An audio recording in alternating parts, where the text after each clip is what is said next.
શ્રી ગણેશાય નમઃ। નમસ્કાર, આપ સર્વેનો ધાર્મિક વર્લ્ડમાં ફરીથી હાર્દિક સ્વાગત છે।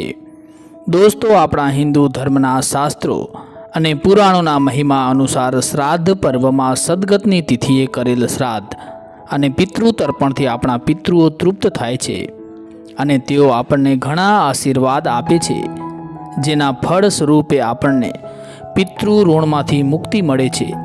તેના દ્વારા સંપત્તિ, સંતતિ તેમજ સુખ, શાંતિ અને સમૃદ્ધિની પ્રાપ્તિ થાય છે। પિતૃઓની કૃપાથી રોગ અને દોષો શાંત થાય છે। આપણા હિન્દુ ધર્મશાસ્ત્રોમાં આ પિતૃ કાર્યને અનેક સોનામહોરો, અનેક હાથી અને ઘોડા તેમજ ભૂમિદાન કે મોટા અર્થદાનથી પણ શ્રેષ્ઠ ગણવામાં આવેલ છે। પિતૃઓની તૃપ્તિ માટે શ્રાદ્ધ પર્વ દરમિયાન પોતાના પિતૃઓની તિથિએ અવશ્ય શ્રાદ્ધ કરવું જ જોઈએ। ભલે તમારી પરિસ્થિતિ અનુસાર કરો, પણ પૂરી શ્રદ્ધા ભાવથી શ્રાદ્ધ કરવું જોઈએ। શ્રાદ્ધના ભોજનમાં ખાસ કરીને શુદ્ધ સાત્વિક ઘરેલું વાનગી બનાવવી જોઈએ। તેમાં સવિશેષ દૂધ પાક કે દૂધની ખીરનું ભોજન અવશ્ય રાખવું જોઈએ। સૌ કુટુંબના સભ્યો સાથે મળીને પિતૃ તૃપ્ત થાય તેવા ભાવથી શ્રાદ્ધ કર્મ કરવું જોઈએ। કાગડાઓને કાગવાસ, ચકલાઓને ચણ, ગાય માતા અને કૂતરાઓને ભોજન, બ્રાહ્મણ અને ગરીબને ભોજન તેમજ દાન દક્ષિણા કરી શ્રાદ્ધ કરવું જોઈએ। ધર્મશાસ્ત્રો અને ગરુડ પુરાણ અનુસાર મનુષ્યના આત્માની શ્રેષ્ઠ સદગતિ થાય તે હેતુ શ્રાદ્ધ પર્વમાં શ્રાદ્ધ કરવાનો મહિમા વર્ણવ્યો છે। અનેક કથાઓમાં અનેક શ્રેષ્ઠ ઋષિઓએ, અનેક શ્રેષ્ઠ બ્રાહ્મણોએ અને અનેક શ્રેષ્ઠ રાજાઓ તથા માનવીઓએ પોતાના પૂર્વજોનો શ્રાદ્ધ કરી તેઓને તૃપ્ત કરી અને પિતૃઓના આશીર્વાદ પ્રાપ્ત કર્યા હોવાનો ઉલ્લેખ મળે છે। મિત્રો, આજે આપણે વાત કરીશું કે જો પિતૃઓનો શ્રાદ્ધ ન કરવામાં આવે તો તેનાથી આપણને કેવા પ્રકારની નુકસાનીઓનો સામનો કરવો પડી શકે છે।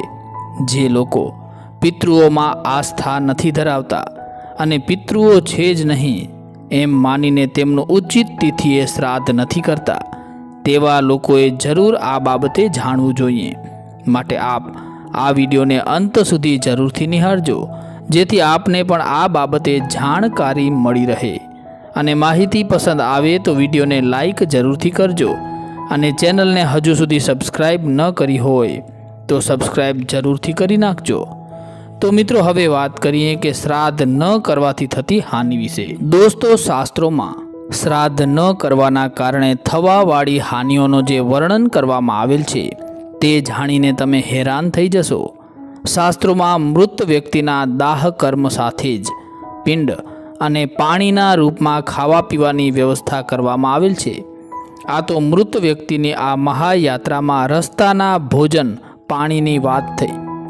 પરલોક પહોંચ્યા બાદ ત્યાં તેમના માટે અન્ન કે પાણી નથી હોતા। જો મૃતકના સગા સંબંધી તેને અન્ન જળ ન આપે તો તે આત્માને ભૂખ તરસથી બહુ જ ભયંકર દુઃખ થાય છે। ભાદરવા માસના પિતૃ પક્ષમાં તમારા પિતૃઓને એ આશા રહેતી હોય છે કે મારા પુત્ર પૌત્રાદિ મને અન્ન જળથી સંતુષ્ટ કરશે। આ આશા લઈને તે પિતૃઓ પિતૃલોકથી પૃથ્વીલોક ઉપર પિતૃપક્ષ દરમિયાન આવતા હોય છે। પરંતુ જે લોકો એવું માને છે કે પિતૃઓ છે જ ક્યાં, આવી રીતે માનીને પોતાના પિતૃઓનું ઉચિત તિથિ પર જળ અને શાકથી પણ શ્રાદ્ધ નથી કરતા, તેવા લોકોના પિતૃઓ દુઃખી અને નિરાશ થઈને શ્રાપ આપીને પોતાના લોકમાં પરત ચાલ્યા જાય છે અને નારાજ થઈને શ્રાદ્ધ ન કરવાવાળા પોતાના સગા સંબંધીઓનું રક્ત ચૂસવા લાગે છે। પછી અતિશિપ્ત પરિવારને જીવનભર દુઃખ અને કષ્ટો સહન કરવા પડે છે અને મૃત્યુ બાદ તેવા લોકોને નરકમાં જવું પડે છે। માર્કંડેય પુરાણમાં જણાવવામાં આવેલ છે કે જે કુળમાં શ્રાદ્ધ નથી થતો તે કુળમાં દીર્ઘાયુ, નિરોગી અને વીર સંતાન જન્મ નથી લેતી અને તે પરિવારમાં સુખ શાંતિનો અભાવ રહે છે। મિત્રો, જો તમારી પાસે ધનનો અભાવ હોય તો પણ શ્રાદ્ધ કરવાનું કહેવામાં આવ્યું છે। બ્રહ્મપુરાણમાં ઉલ્લેખ છે કે ધનના અભાવમાં શ્રાદ્ધ કેવી રીતે કરવું, તો બ્રહ્મપુરાણમાં જણાવવામાં આવેલ છે કે ધનના અભાવમાં શ્રદ્ધાપૂર્વક ફક્ત શાકથી પણ શ્રાદ્ધ કરી શકાય છે. જો એટલું પણ ન થઈ શકે તો પોતાની બંને ભુજાઓ ફેલાવીને પિતૃઓને સંબંધીને કહેવું જોઈએ કે મારી પાસે શ્રાદ્ધ કરવા માટે ન તો ધન છે અને ન તો કોઈ વસ્તુ, એટલે હું મારા પિતૃઓને પ્રણામ કરું છું. હે પિતૃઓ, આપ મારી ભક્તિથી જ તૃપ્ત થાઓ. પિતૃપક્ષ એ પિતૃઓ માટેનો તહેવાર છે, એટલે દરેક ગૃહસ્થે પોતાની શક્તિ અને સામર્થ્ય અનુસાર પિતૃઓને નિમિત્ત શ્રાદ્ધ તર્પણ અવશ્ય કરવું જોઈએ. શ્રાદ્ધનો અર્થ એ થાય છે કે શ્રદ્ધાપૂર્વક પોતાના પિતૃઓને પ્રસન્ન કરવું. સનાતન માન્યતા અનુસાર જે સ્વજન પોતાનો દેહ છોડીને ચાલ્યા ગયા છે તેમની આત્માની તૃપ્તિ માટે સાચી શ્રદ્ધાથી જે તર્પણ કરવામાં આવે છે તેને શ્રાદ્ધ કહેવાય છે. એવી માન્યતા છે કે મૃત્યુના દેવતા યમરાજ શ્રાદ્ધ પક્ષમાં જીવને મુક્ત કરે છે, જેથી તે સ્વજનો પાસે જઈને તર્પણ સ્વીકારી શકે. પિતૃઓ કોને ગણવા તે બાબતે વાત કરીએ તો જે પરિણીત હોય કે અપરિણીત, વૃદ્ધ હોય કે બાળક, સ્ત્રી હોય કે પુરુષ, જેઓની મૃત્યુ થઈ ચૂકી છે, જેઓ આ સંસારને છોડીને ચાલ્યા ગયા છે, તેમને પિતૃ કહેવાય છે. પિતૃ પક્ષમાં પિતૃઓ પૃથ્વી લોકમાં આવે છે અને તેમના પરિવારના લોકોને આશીર્વાદ આપે છે તેવી માન્યતા છે.